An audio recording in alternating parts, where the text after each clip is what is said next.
میں جو باتیں کر رہے ہیں، جو سوالات پوچھ رہے ہیں، حتیٰ کہ کالمز میں جو لکھ رہے ہیں، بلکہ جن جگہوں پر جا رہے ہیں اور میڈیا سے بات کر رہے ہیں، یہ سب اس وقت معمولی بات نہیں ہے۔ دی گئی ہیں اور کس طرح سے معاملات کو آگے لے جایا جا رہا ہے۔ حامد میر صاحب نے کالم لکھا ہے اور کالم ہے ان کا جعلی خواجہ سرا، یعنی جعلی خسرے اور جعلی خواجہ سرا وہ کسے کہہ رہے ہیں؟ انہیں خراج تحسین پیش کرتا ہوں۔ پرویز الہی اگر پارٹی سے علیحدگی کا اعلان کر دیتا تو اسی دن رہا ہو جاتا۔ بورس جانسن اور ہیرل ملن کو اخلاقی بنیادوں پر حکومتیں چھوڑنا پڑیں۔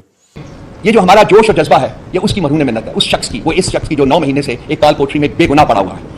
یہ ہمیں جو سکھایا ہے، آج جو ہم کھڑے ہیں، آج ہم اپنے پاؤں پہ کھڑے ہیں اور آج ہم یہ بات کر رہے ہیں، جو حوصلے اور ہمت کے ساتھ بات کر رہے ہیں، یہ انہی کی دین ہے، یہ انہوں نے ہمیں دیا ہوا ہے۔ اور انہوں نے کہا تھا، انہوں نے قوم سے کہا تھا کہ جی میں نہ خود جھکوں گا نہ آپ کا سر جھکنے دوں گا، اور ہم آج انہی گائیڈ لائنز کے مطابق ہم بیٹھے ہوئے۔ میں برملا اظہار کرتا ہوں، اب مار تو ہمیں سکتے ہیں لیکن ہم آپ کے سامنے جھکیں گے نہیں۔ ویڈیو کون بنا رہا تھا؟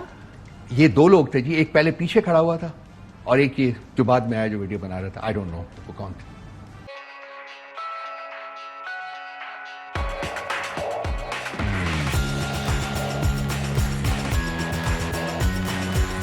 کوئی طریقہ نہیں، کوئی وجہ نہیں، کوئی انسٹرومنٹ نہیں جو ہمیں مجبور کرے گا کہ ہم آپ کے سامنے سر نگو کریں۔ مار دیں، کوئی بات نہیں ہے۔ مجھے کہیں کہ کہاں ہوں میں، میرے سینے میں گولی ماری، جہاں چاہتے ہیں ہمارے مرنے کو تیار ہیں، لیکن ہم اپنی کمٹمنٹ، اپنا جو ہمیں جو سکھایا گیا ہے، جو چیز ہم لے کے چلے ہیں، جس طریقے سے ہم ملک کو آگے لے کے جانا چاہتے ہیں، میں اور سب جو ہماری ٹیم ہے، میں یقین دلائی آپ ان سب سے بات کر کے دیکھ لیجیے گا، کوئی کسی صورت میں سرنگو نہیں کرے گا اپنا، کوئی نہیں جھکے گا، کوئی ظلم اور جبر کے سامنے نہیں جھکے گا، کوئی فسادیت کے سامنے نہیں جھکے گا۔ ہم قائم ہیں، ہم اس پاکستان کی تکمیل کے لیے قائم ہیں جس کا خواب قائد اعظم نے دیکھا تھا اور جس کی تکمیل جو ہے وہ عمران خان صاحب کر رہے تھے۔ آج نہیں تو کل نہیں تو پرسوں انہی فسطائی طاقتوں کو اسی شخص سے بات کرنی ہوگی جس کے پاس ریاست کے مستقبل کی کنجی ہے اور وہ اڈیالہ جیل کی قید کوٹھی میں قائم ہے۔ وہ باہر آئے گا، وہ اس ملک کے اوپر دوبارہ حکومت کرے گا انشاءاللہ تعالی۔ Thank you.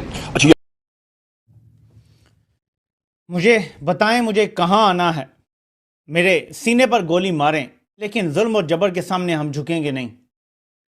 کل اس بندے پر قاتلانہ حملہ ہوا ہے اور آج اس کا یہ جذبہ ہے، ہی از ان ہز 70s، 70 سال سے اوپر یہ شخص ہے اور یہ اس کا جذبہ ہے، اس کو کیسے شکست دی جا سکتی ہے؟ خاص طور پر رؤوف حسن صاحب کے ساتھ جو کچھ ہو گیا ہے، اس کے بعد حامد میر صاحب کا یہ سب کچھ کہنا، بولنا، لکھنا، باتیں کرنا، ان ایشوز کو اٹھانا، یہ بھی کوئی معمولی بات نہیں ہے۔ حتیٰ کہ اپنے پروگرام میں انہوں نے رانا ثناء اللہ صاحب سے جو کچھ کہلوا دیا ہے وہ بھی حیران کن ہے۔ یعنی اب یہ وقت آ گیا ہے کہ رانا ثناء اللہ صاحب رؤوف حسن پر ہونے والے حملے کے حوالے سے کہیں گے کہ بہتر ہے کہ پھر صلح ہی کر لی جائے۔ اب انہوں نے کہا ہے کہ خواجہ سراؤں تک اگر بات پہنچ گئی ہے تو صلح کر لینی چاہیے، اور اگر اب یہ معاملہ خواجہ سراؤں کے ہاتھ میں دے دیا گیا ہے تو اس کے بعد پھر یہی ہے کہ اب سیاستدانوں کو بیٹھ جانا چاہیے اور بات کرنی ہوگی۔ یہ بات رانا ثناء اللہ نے کہی۔ اور اون عباس بپی صاحب جو سینیٹر ہیں، تحریک انصاف کے رہنما ہیں، انہوں نے کہا کہ یہ باتیں تو ہمیں کرنی چاہیے، جو رانا ثناء اللہ نے کہا نا کہ اب خواجہ سراؤں تک بات چلی گئی ہے تو پھر اب صلح کر لینی چاہیے۔ 8 فروری سے پہلے 3 سزائیں دی گئیں، تمام پروپیگنڈے کے باوجود لوگوں نے ہمیں جتوایا۔ ملک میں خوف کے ذریعے سب کچھ چلایا جا رہا ہے، پی ٹی آئی کو جلسے تک کی اجازت نہیں دی جا رہی۔ خیبر پختونخوا میں کسی مخالف پر کوئی کیس کیا یا ہم نے کسی کو جیل میں ڈالا، ویسے انہوں نے اس طرح کا تو کام کوئی کیا نہیں ہے پاکستان تحریک انصاف نے۔ ہمیں پتہ ہے کہ رؤوف حسن پر حملے کے واقعے کے پیچھے کون ہے۔ رؤوف حسن کے ساتھ جو ہوا اس سے ثابت ہوا ہے کہ نظام ڈنڈے کے ذریعے چلایا جا رہا ہے۔ ہماری برداشت ختم ہو رہی ہے اور ہم سڑکوں پر احتجاج کریں گے۔ ملکی حالات کی وجہ سے سڑکوں پر نہیں نکل رہے تھے، ججز اپنی ساکھ کے لیے کھڑے ہو گئے ہیں، اس لیے انہیں لگ رہا ہے کہ ڈیل ہو گئی ہے۔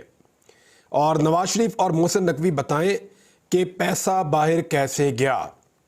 اچھا، یہ تو ویسے پی ایم ایل این کے جو صحافی ہیں وہ بھی یہ کہہ رہے ہیں، ان کا یہ کہنا ہے کہ جی ججز جو کھڑے ہوئے ہیں وہ کسی پولیٹیکل پارٹی کے لیے، کسی موقف کے لیے، کسی نیریٹو کے لیے نہیں، وہ بیچارے اس لیے کھڑے ہو گئے ہیں کہ انہیں لگتا ہے کہ ان کو بھی آزادی کا حق ہے۔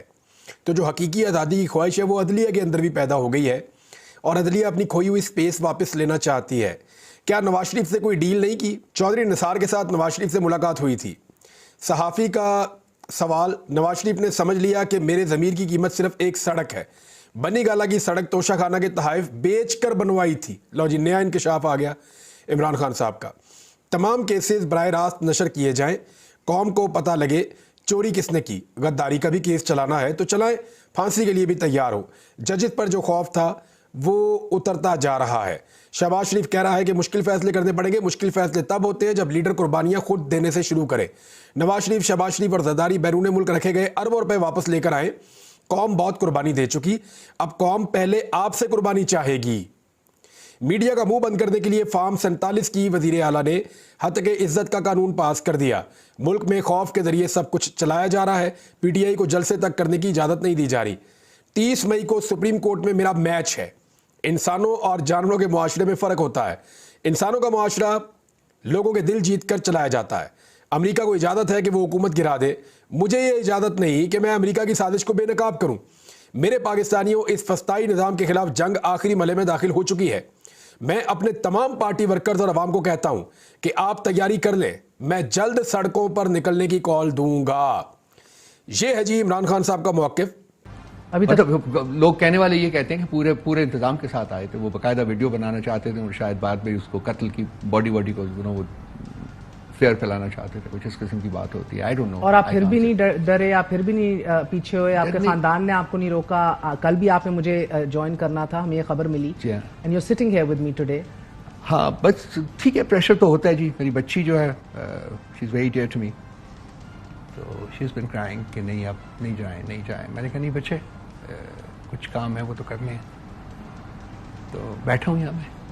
I think it's important کہ لوگوں کو پتہ چلے. It's important کہ ہم سب لوگ مل کے کچھ کریں اس ملک کے لیے. It's important. میرے دل میں کوئی نفرت نہیں ہے, کوئی وینم نہیں ہے, کوئی کچھ نہیں ہے. I'm not the kind of person, you know. I have no hate for anybody. میری کوئی کسی کے ساتھ کوئی لڑائی نہیں ہے, میری کوئی کسی کے ساتھ کوئی لین دین نہیں ہے. Never again. I mean, yesterday was the first time I actually went to a court of law. First time in my life. So, you know, ایک شخص جو کہ مطلب آواز کے لاجک سے بات کرنا چاہتا ہے اور کنونس کرنا چاہتا ہے لوگو کو, کوئی ہے نہیں ہے کوئی کہ زبردستی ہو یا آئی تھنک مجھے محسوس ہو رہا ہے یہ آپ کے لیے ایک بڑا ریالٹی چیک ہے. آئی مین آپ کو you feel that you could have died yesterday. Faraz صاحب نے لکھی تھی ایک نظم, وہ کہتے تھے کہ آوازیں بند نہ کرو, خاص کر وہ آوازیں جو ریزن لاجک کی بات کرتے ہیں. انہی آوازوں سے معاشرے بڑھتے ہیں آگے. ہماری آوازوں کو بند کر دیں گے تو کیا رہ جائے گا. فواد حسن فواد صاحب نے آپ سے رابطہ کیا؟ It's a personal question. I would like not to answer that. Sorry. It's fine. I apologize. Thank you. It's well and good. FIR آپ لوگوں نے مسترد کر دی ہے. جی وہ درج کرائی تھی رات کو, لیکن پارٹی نے فیصلہ کیا ہے کہ جی اس میں ٹیررزم کی شک شامل ہونی چاہیے, وہ نہیں ہے. آپ لوگوں پہ تو دہشت گردی کی ساری شکیں لگ جاتی ہیں جب آپ احتجاج کرنے لگتے ہیں, مگر ادھر نہیں دہشت گردی کی شک لگی. حالانکہ اس کے اپنے اوپننگ الفاظ جو ہیں صرف وہ بھی بات کرتے ہیں کہ وہ باقاعدہ مجھے چیز کر رہے تھے, تلاش کر رہے تھے. So that is terrorism. جب آپ چیز کر کے پولیس نے آپ سے تفتیش تو کی ہوگی, آپ بات کی انہوں نے مجھے, پھر میں نے وہ لکھ کے دی ان کو, سارا کچھ اسٹیٹمنٹ دی, FIR بنی, انہوں نے اس میں چینج کیا. FIR آپ نے کس کے خلاف درج کی ہے؟ میں نے کسی کے خلاف نہیں کیا. میں لاجک اور ڈیٹا کی بیسس پہ بات کروں گا. میں ان لوگوں کا نام نہیں جانتا, مجھے نہیں پتا وہ کون ہے, کہاں سے آئے, کنہوں نے انہیں بھیجا یا خود آئے, کیا ان کے مقاصد سے. تو میں میری لیگل ٹیم کے ساتھ بھی بات ہوئی تھی, میں نے کہا کہ نہیں, آئی کانٹ نیم پیپل. میں نہیں کسی کی طرف انگلی اٹھاؤں گا جب تک کہ میرے پاس شواہد نہ ہو. وہ اس کا وہ پولیس کا کام ہے, ان کو چاہیے کہ یہ کریں, لیکن مجھے امید نہیں ہے کہ کچھ ہوگا. مگر تاحال وہ ابھی تک گرفت میں ہی نہیں آئے. نہیں, وہ مجھے امید ہی نہیں ہے کہ کچھ ہوگا. تو یہ بھی ان FIRs کی طرح جو ہے وہ ردی کی ٹوکری کی زینت بن جائے گی جو کہ درجنوں پہلے لکھی گئی ہیں. امید کیوں نہیں ہے آپ کو رؤف صاحب؟ ہمارا معاشرہ بہت ڈکے کر گیا ہے, یہاں انسٹیٹیوشنز ختم ہو گئے ہیں بالکل. دیکھیے, شخص واحد کی حکومت ہے یہاں, جمہوریت کا ایک لبادہ اڑا ہوا ہے. ہم نے جمہوریت نام کی کوئی چیز یہاں موجود نہیں ہے, ادارہ نام کی کوئی چیز موجود نہیں ہے.